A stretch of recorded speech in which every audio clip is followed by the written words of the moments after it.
Good afternoon. I pray that your Tuesday was filled with spaces and places of joy, of peace, of happiness. Maybe you were able to tap into your creative side. Maybe you were able to tap into the positive parts of your imagination. Maybe you were able to think about something that used to give you joy that can put a smile on your face. Yesterday, for whatever reason, I was thinking about good and fruity candy. And I know the popular version of it was good and plenty, but I never really liked that. But I did like good and fruity, and I used to like it a lot. And yesterday I thought about it, and just the thought of those different fruit flavors put a smile on my face. So I invite you to tap into your imagination. There's a lot of things we can't access right now, but you can access your imagination. We're continuing our talk about toxic relationships, and we're at the stage where we're talking about if you want to work on this relationship, if you determine it's toxic but you want to heal it, what do you need to do? And so today, well, the first thing we said is that both parties have to be willing to invest the time and the energy to work on healing this relationship. It can't be a one-way street. It has to be both. One can't do the work of two. It takes two. Today, we're going to talk about don't dwell on the past. Part of repairing a relationship will likely involve addressing past events, but this shouldn't be the sole focus of your relationship moving forward. Resist the temptation to constantly refer back to negative scenarios. And this comes up a lot for me when I talk to people in counseling, where particularly I'll use the example of an infidelity. Okay, so there's been an infidelity, someone's been unfaithful, and the couple has determined they want to move forward. Okay, and the person who's been unfaithful has admitted it and has apologized and has stated they're not going to do that anymore. But the person who's been cheated on is not ready to let that go. And that's appropriate, because if you're the person who the harm has been done to, there's lots of unanswered questions you may possibly have.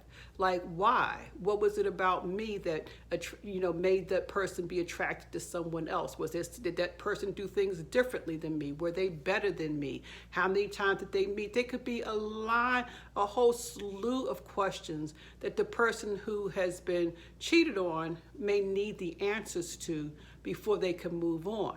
Now, the person who was unfaithful is probably like, I've apologized, I'm sorry, I don't want to keep going over that. But it is important to go over that. It is important to help the person who you're asking their forgiveness to be able to get to a place of true forgiveness. But when that person gets to the place of true forgiveness, then it's not appropriate that every time something happens, you reference back to that past hurt. If you have forgiven them and you have made the decision to move on, then leave it alone. The Bible says you cast it into a sea of forgetfulness, where you're no longer dealing with those past actions. Because the reality is we've all done some pretty cruddy things to other people in our past. None of us have been angels. None of us have been that good all of our lives. But the good news is that we grow. The good news is that we have the potential to change. The good news is we don't have to be the same persons we were before our own healing took place. What would it be like if people continued to judge us by our past behaviors? I don't know about you, but I am oh so very, very grateful that that is no longer, for the most part, the measuring stick that people use when they interact with me. And the reality is, a lot of people say, well, I didn't know that's what you used to be like. I didn't know that's who you were. And that speaks to a level of growth. That speaks to a level of maturity. That speaks to a level of healing. Another example I want to use is with your children. So one of the things, you may say, well, my child lies all the time. Well, guess what? Lying is a part of a developmental process for children in a particular age range.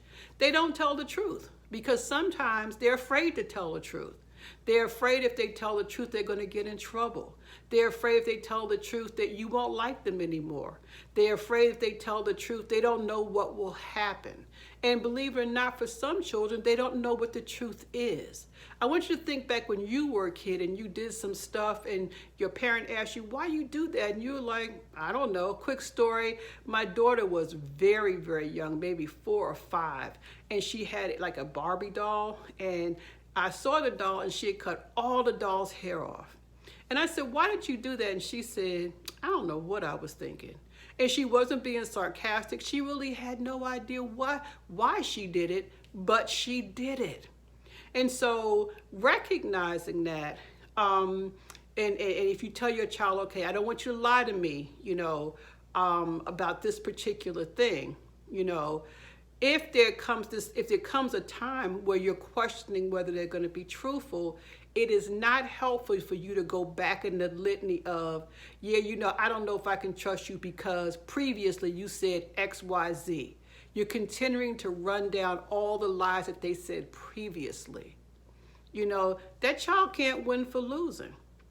They're now operating from a state of, I'll never actually be believed, so why should I worry about being truthful? We want to open up space for people to grow. We want to open up space for people to be able to make changes in their life without being held captive to what you used to do or based on, what happened before. That's the big thing about forgiveness. People say, well, I'm going to forgive, but I'll never forget. But is that really forgiveness? If you're still holding it over someone's head, if you're still in the back of your head like, I don't know if I can trust them because 4 years ago last Thursday, they said X, Y, and Z, and, that really, really hurt me. Well, hopefully you've grown in the last 4 years, and hopefully they've grown. And if they haven't grown, if their behavior's been consistent, then that's another conversation. So we don't want to dwell in the past. We don't want to get stuck in the past. Sometimes getting stuck in the past has nothing to do with the person who we're now in a toxic relationship with. Because we have been in a toxic relationship before, we can't let go of that. As we talked yesterday, we still got that old baggage that when your now present person you're in relationship with does something, comes home a little bit late, or doesn't wash the dishes exact time that you want them to, didn't take the trash out, didn't do their homework as quickly as you would like, didn't tell you about the meeting at work, you automatically go back to the person who really hurt you emotionally in the past because you can't let that go. And now you're judging everyone in your present circumstances based on the hurt you had from the past. And that strikes for a lot of us. Think about the first person who broke your heart. And that was devastating. And for some of us, we're able to move forward and say, well, that was then, this is now, I've grown, my choice in people have grown. But for some people, they judge all their relationships based on the person who broke their heart. Some of you have multiple children. And one of your older children may have given you a really hard time raising them. And now you're taking the behaviors of that older child that you've never really gotten over, and you're inflicting that on your younger children. They haven't done anything. You're not judging them for themselves. You're judging them from the past behaviors of someone else. So we don't want to get stuck in the past. We want to be hopeful and look at our present situation and to be able to assess it and say, what do I need to do differently here? What does this relationship present? How do we deal with our concerns in this relationship? Not the ones in the past, but this one. And I want you to think about that and think about it on purpose. I said yesterday that I had a big announcement, and I'm going to begin this announcement. I don't have it fully thought out, but I was talking to my older son, and he gave me a suggestion. And his suggestion was, one of the things he talked about was how much my book had impacted him as a man. He said because it made him think about things about women that he had never really considered before, that he had never really given much time or energy to think about things that may have happened to women in his life or women he interacted with that may have impacted their present behavior, that may cause him or other men to demonize her by calling her names such as a whore or a thought or those types of things. And he talked about how much that had impacted him. And he made a suggestion. He said, you know, you might want to think about doing like an online sort of book club sort of thing where you're able to kind of, you know, have people read the book and then you on a weekly basis have a discussion. And so I'm going to begin a virtual book club with my book. My book is available on Amazon. Some of you are boycotting Amazon right now, but that's where my book is available. If you want to get the book, and you can inbox me if that is helpful for you.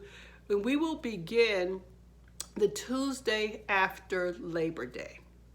And so the Tuesday after Labor Day, I don't know what date that is, but that will give you time to purchase the book. And what we will do is have a virtual book club. We will commit to reading a chapter a week, and then we will have discussion. We will have discussion. I will do it live, and we can explore the things that I'm talking about in the book. I'm excited about this. I'm excited about an opportunity to help us to move forward in our healing and restoration. I'm excited about an opportunity, as my son said, to educate people about why people do some of the things that they do, and more importantly, to educate the individual themselves about why they do what they do.